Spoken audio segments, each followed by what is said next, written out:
Good morning. Today we are going to be showing you a day in the life of van life.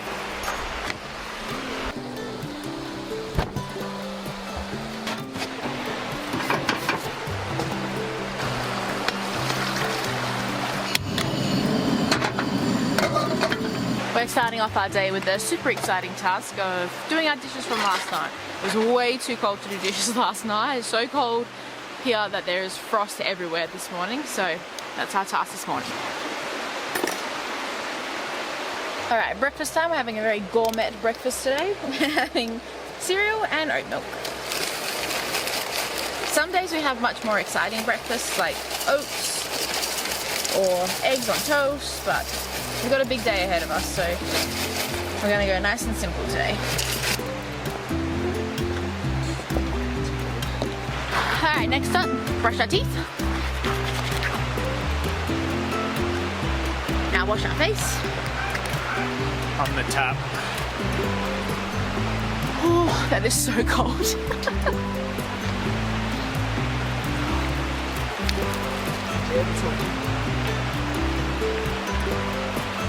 Now it's time to get ready for the day.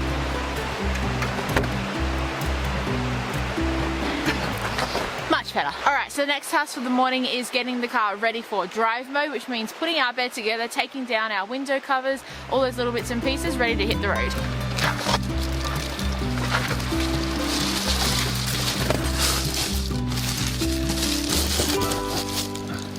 We try to camp by the motto of leave it better than we found it, and just try and tidy up some bits and pieces of rubbish that have been left by other people in these sites. Grubs. Boop. Get rid of all the condensation. If anybody has any tips to help with condensation in a van, send them our way. We're still trying to figure that out.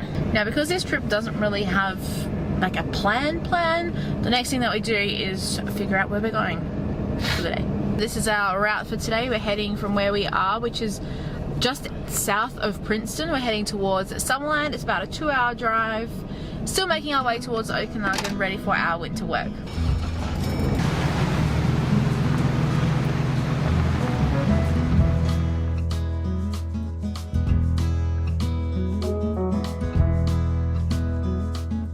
Not every day is super exciting and adventurous.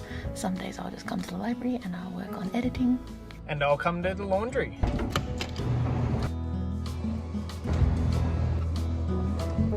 So other days are a little bit more exciting. We'll jump in the car, go for a drive somewhere, usually trying to find some sort of free attraction so that we can put the money towards fuel and food instead. So today we are heading off on a drive to some farmers market, which look amazing, and I am a sucker for a farmers market. I just love it.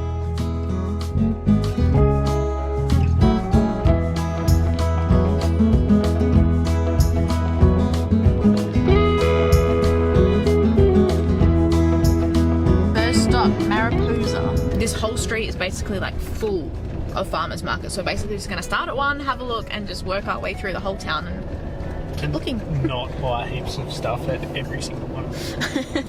Not buy everything at the first one is key. It's freezing. It's freezing.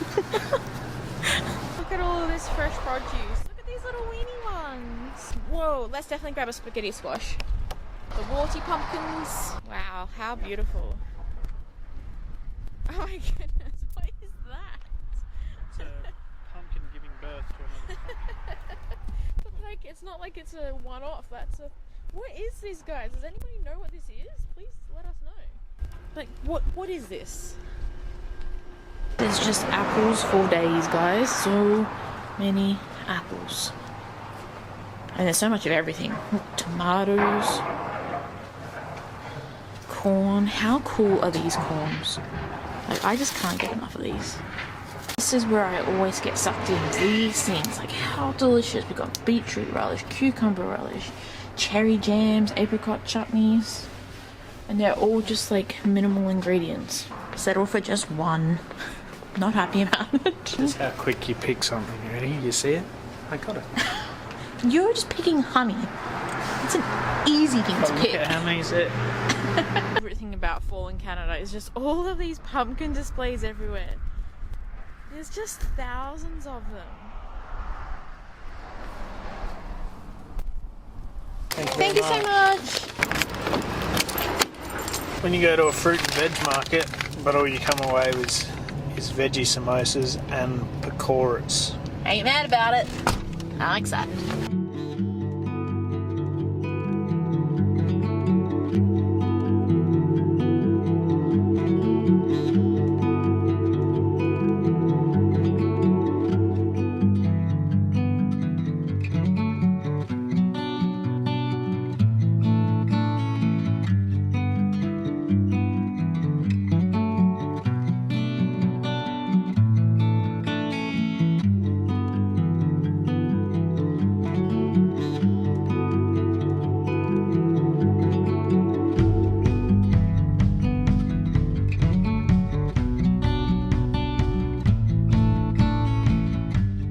That we have in our day is finding somewhere to stay / cook, and to do that we usually use iOverlander, which is an app that you can download. It's a free app and it's basically just everyone that camps around contributes to the app, different places that you can stay for usually just one night. So as you can see, there's lots and lots of places around. Sometimes they are usable, sometimes you'll get there and they're not usable, or they're really, really bad, and sometimes you end up in beautiful places like this.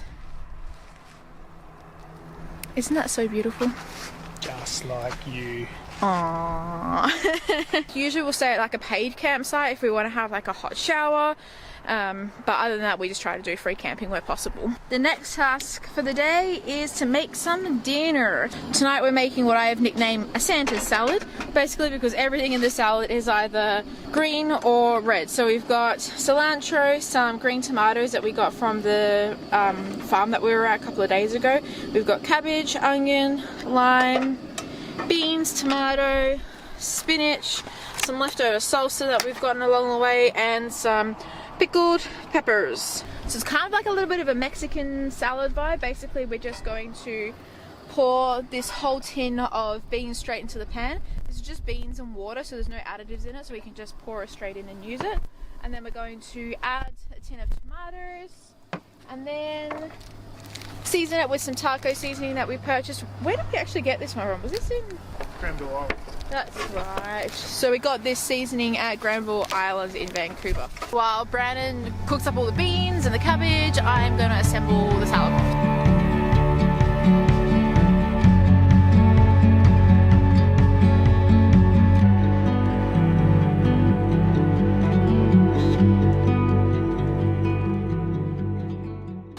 How much?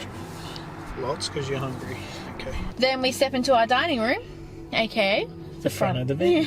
Cheers! Now the not fun part of dishes again, and then time to get ready for bed. Our evenings then consist of us winding down. I'll usually write in my journal and Brandon will do some brain training, and then we'll just chill, sometimes have a hot chocolate and watch a movie, brush our teeth, and that is the end of a day. Thanks so much for watching, guys. We hope you enjoyed this video. Please make sure that you like and subscribe and leave us a comment below, and we will see you next week.